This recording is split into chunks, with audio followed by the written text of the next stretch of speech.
The camera wobbles as the family car rolls up the long gravel driveway, dust rising in the orange breath of the late afternoon sun. The house stands silent, Victorian and enormous, its paint faded into a weary gray that seems to absorb the light. Mara laughs softly behind the lens, her voice bright against the stillness, but there's a strange echo, as though someone else repeats her words from inside the walls. Ethan calls for the kids to help unpack, his tone practical, unshaken.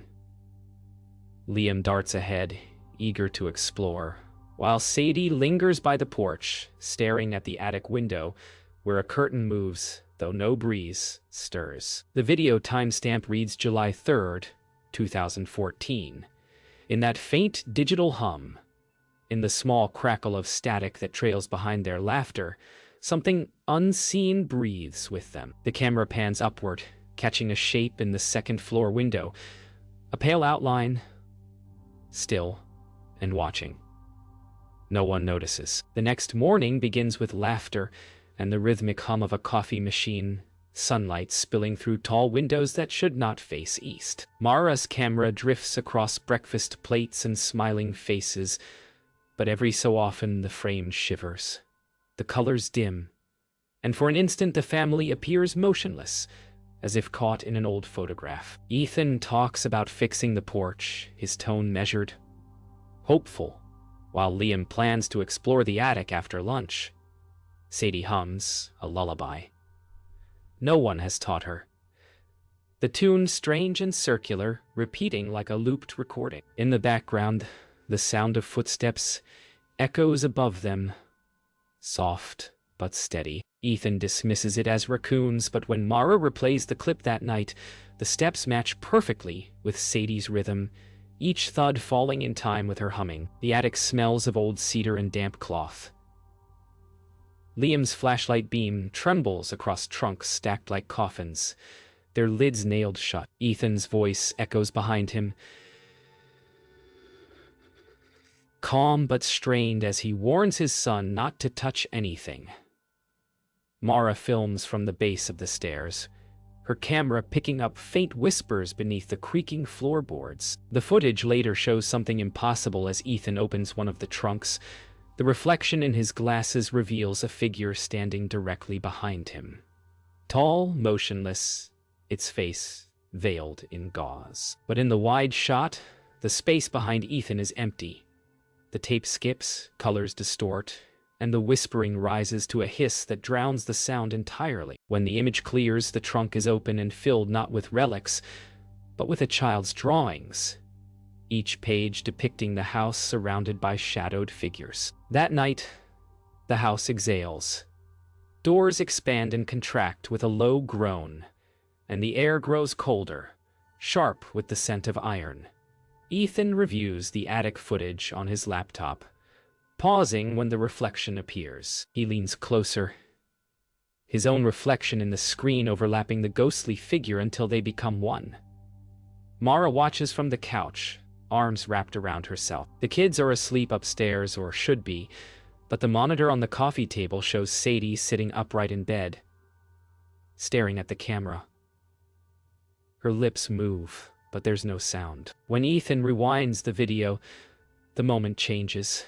Her eyes are now shut, yet her reflection in the darkened window behind her is awake and smiling. Rain begins before dawn, tapping gently at first, then with a furious rhythm that wakes Mara from a restless sleep. She rises, camera in hand, drawn toward the sound of running water. The kitchen ceiling drips steadily into a pot left on the stove. Through the lens, something moves in the reflection of the pooling water, a face she doesn't recognize, mouth open in silent scream. She steps closer, trembling, and the reflection blinks. Upstairs, a door slams.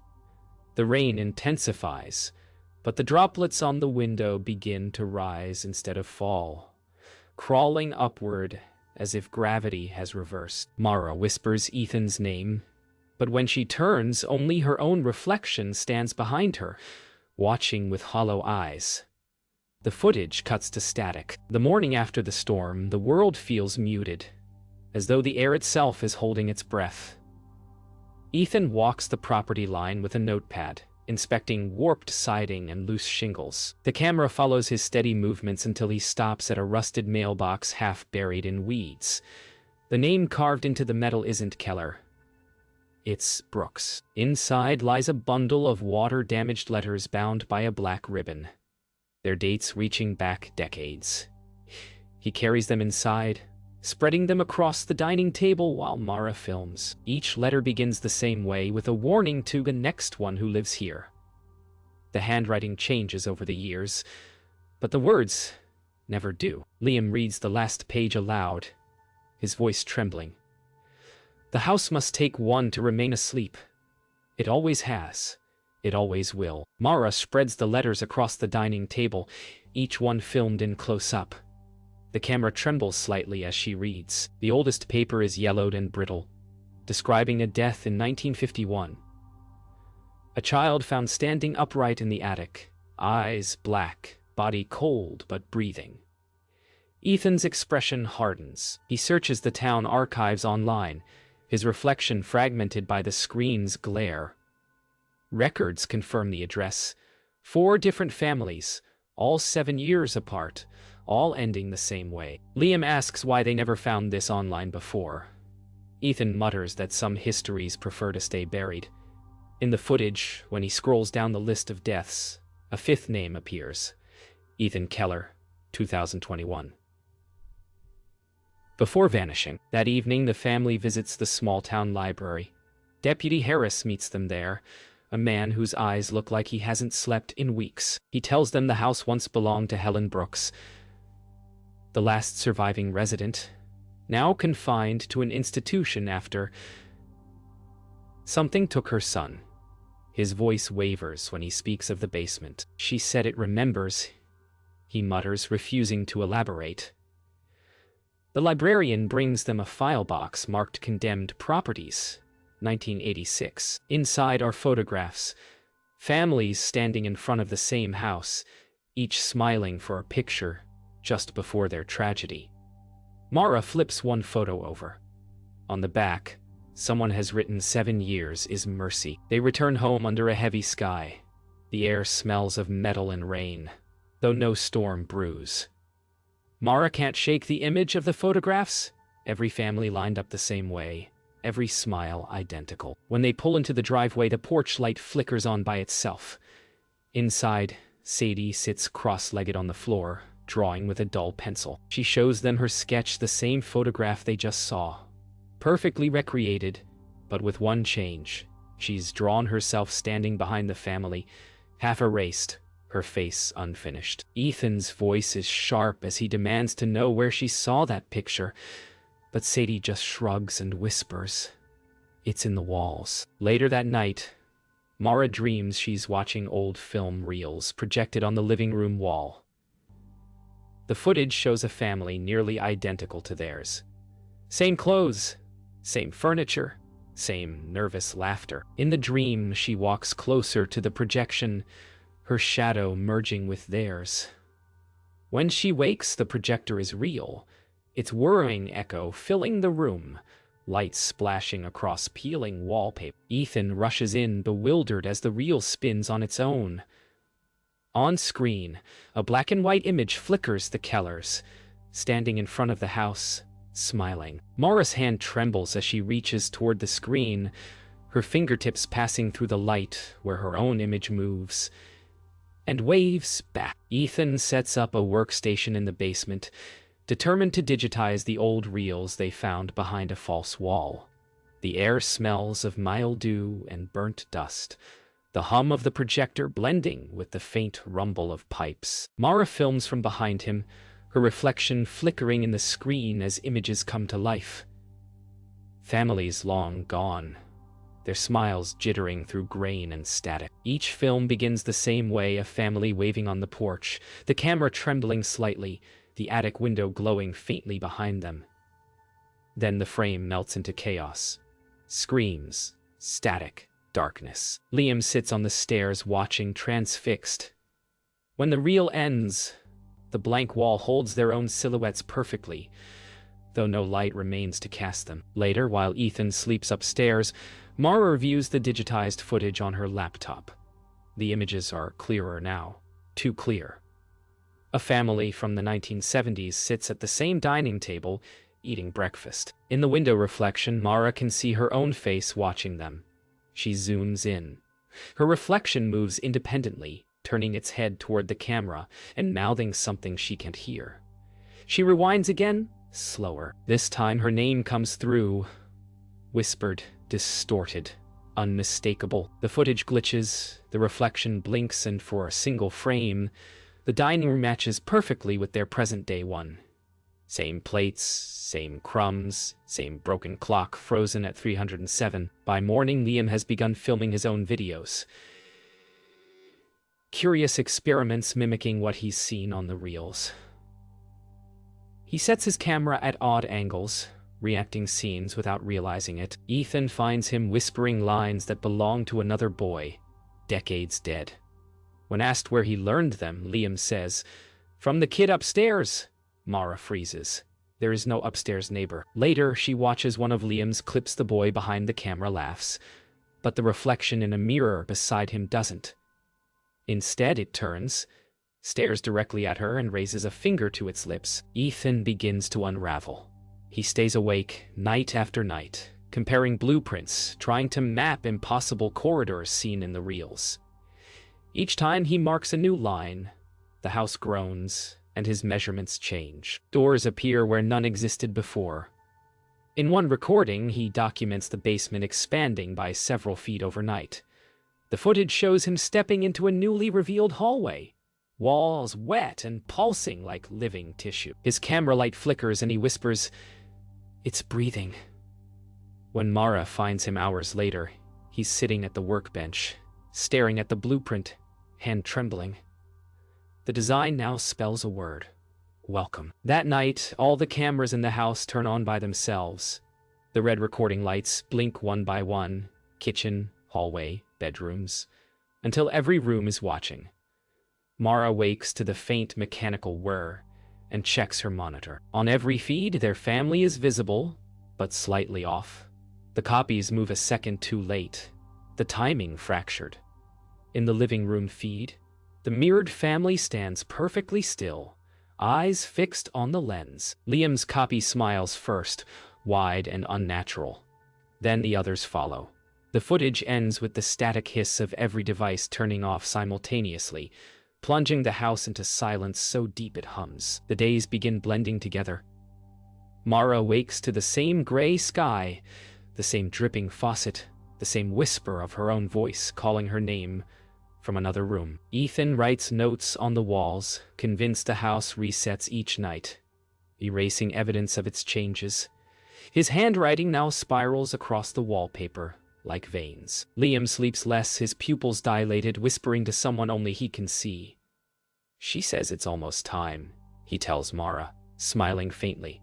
In the footage from that morning, the clock above the stove spins backward. Every reflection in the window shows a different moment. Yesterday, last week, another family altogether. When the sun sets, it rises again without pause. The house is unspooling time itself. Mara begins filming herself at night, documenting her dreams. Each clip begins with her lying awake, whispering into the camera that she can hear voices in the vents. The playback shows more than her words. Faint outlines of faces ripple across the walls behind her, as though the plaster is thin skin stretching over something moving beneath. In one recording, a whisper overlaps hers perfectly, speaking in time but in reverse. When she plays it backward, the phrase is clear: "Give it the child." She deletes the file, but the next morning it's back on every device. The timestamp reads exactly 7 years before they moved in. Whoa! Ethan's obsession deepens.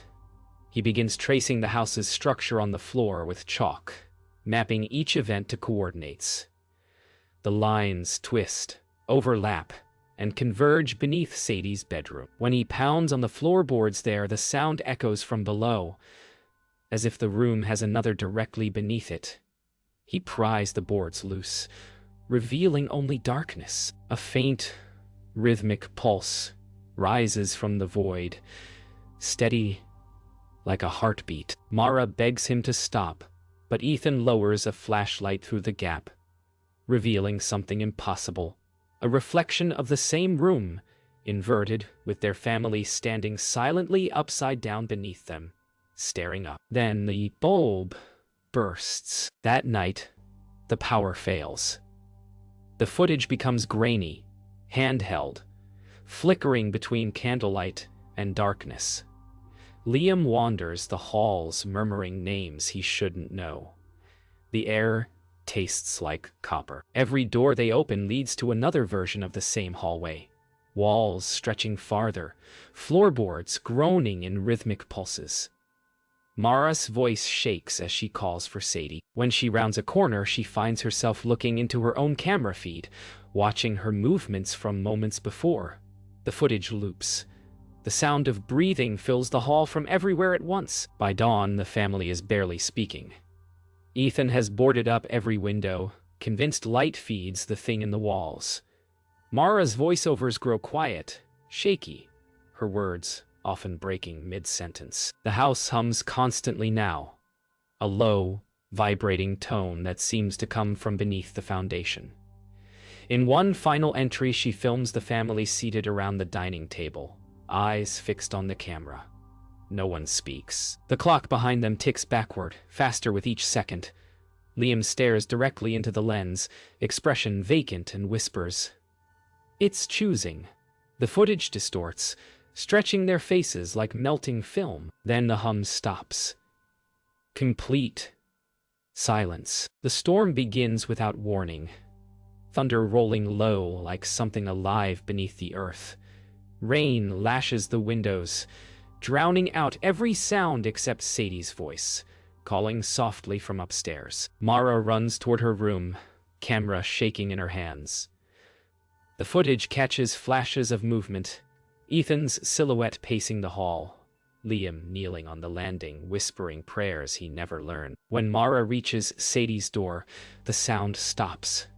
The room is empty, window open, curtains billowing inward, though the wind blows the other way. The camera turns to the floor, where small, wet footprints lead toward the basement stairs. Mara's voice trembles. She's following it. The footage cuts to black. The basement door creaks open as Mara descends, her flashlight beam cutting through the dark like a blade.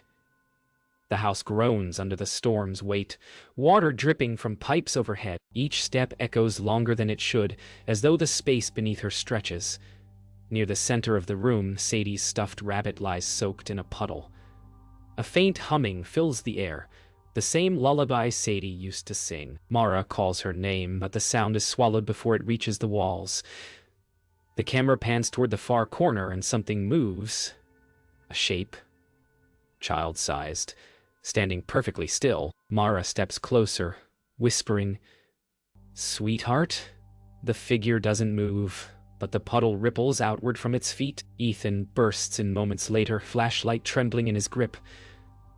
The footage captures his voice, breaking as he calls for Sadie. Mara turns toward him, tears streaking her face, whispering, "She's here." But when Ethan shines his light on the corner, the figure vanishes, leaving only ripples on the floor. The power flickers back on for a second, just long enough to show every wall covered in new drawings. Dozens of stick figures, all faceless, all holding hands in a circle around a black shape in the center. Mara sobs, clutching the camera. Ethan sinks to his knees, repeating, "We can't leave now. It won't let us." Then, faintly, from the darkness, a child's voice, calm and close. "It's not dark down here anymore." The storm cuts the power again. The only light now comes from lightning through the basement windows and the glow of the camera. Mara's sobs have turned to whispers, pleading for the house to take her instead. Ethan tries to drag her toward the stairs, but the basement door slams shut above them, splintering the frame. The hum returns, deeper and louder, vibrating through the floorboards. Liam's voice echoes faintly from somewhere unseen, calling, "Mom? But his tone is wrong. Too deep, too steady. The camera swings wildly, capturing a brief reflection in a puddle, the family standing together, motionless with Sadie at the center, smiling faintly as water rises around her. Then everything goes dark. The final recording lasts just under 3 minutes. It begins with the basement empty, water lapping softly at the camera tripod.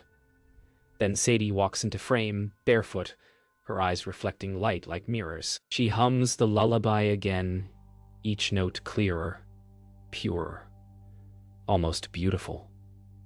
Behind her, shadows ripple along the wall, forming outstretched arms that sway with her rhythm. She kneels, places her doll on the floor, and whispers something the microphone barely catches. Now it can rest. The lights flare once, then die. When officers later recover the camera, the final frame shows the doll alone, sitting upright at the base of the stairs. The family is gone. The footage shifts from home video to police body cam, time-stamped 2 days later. Rain still falls, though the sky is clear. Deputy Harris leads the search team up the driveway, his voice hushed as if unwilling to disturb something. The house looms ahead, lights flickering though the power is cut. He calls out, receives only static from his radio. The front door stands open just enough to sway with the wind. As they step inside, every device begins recording at once.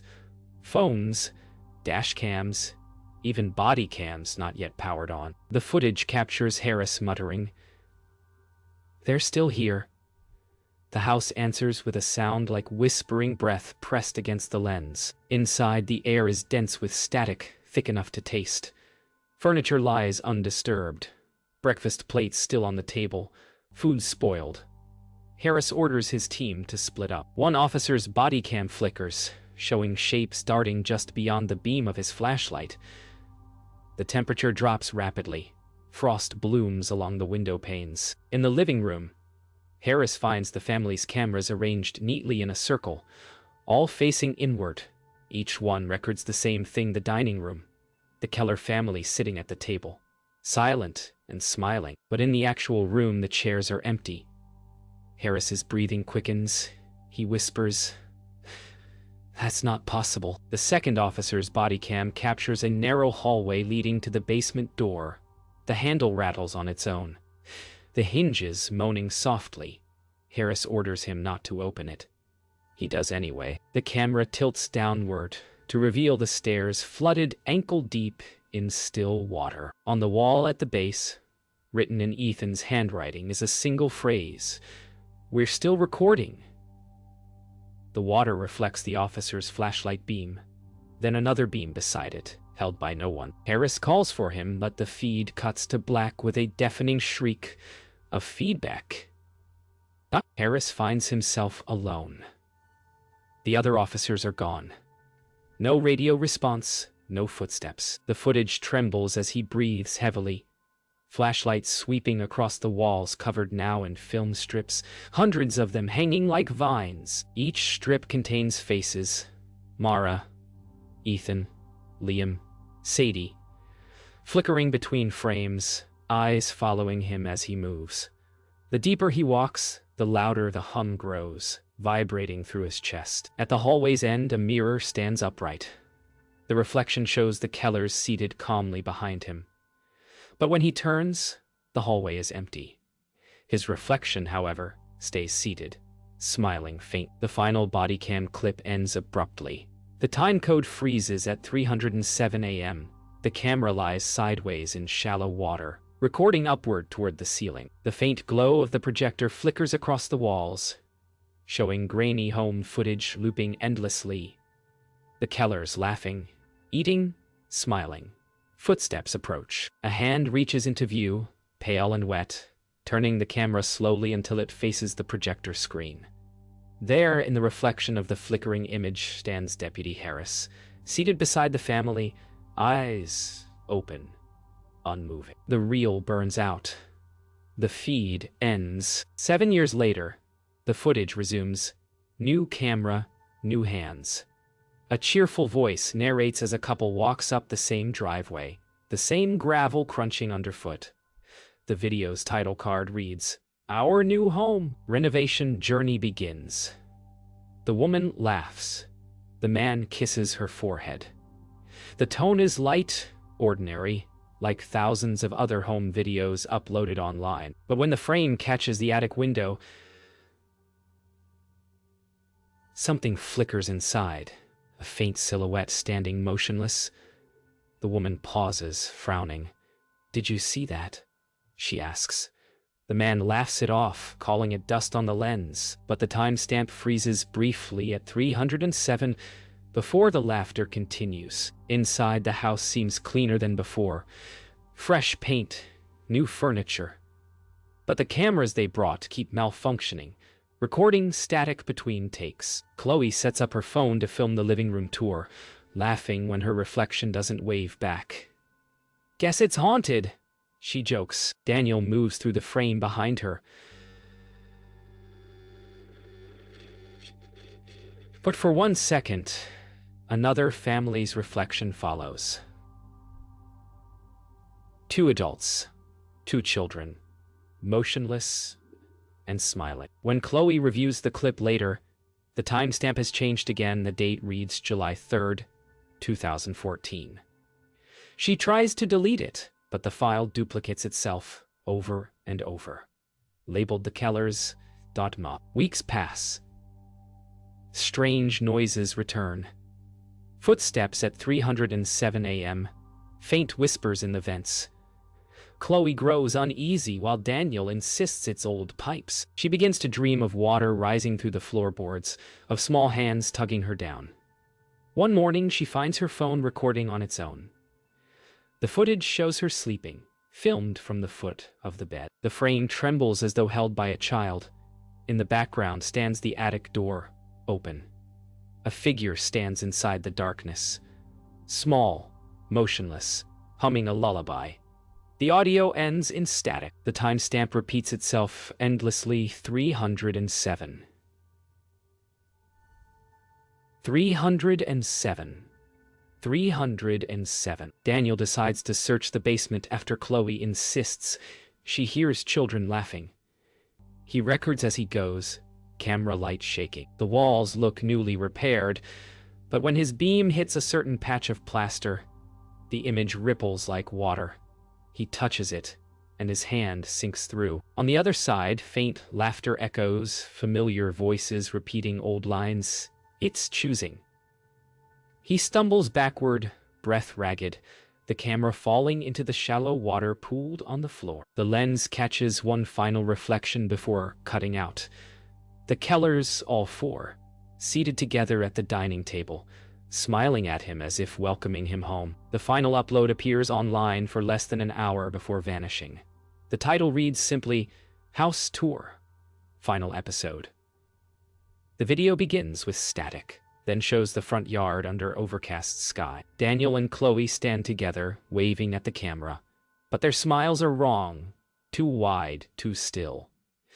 Behind them, through the living room window, the Kellers stand watching. The footage freezes. The image flickers. Then, frame by frame, both families fade into the same silhouette, blending until no difference remains. The video ends with the attic window closing by itself, curtain swaying though the air outside is still.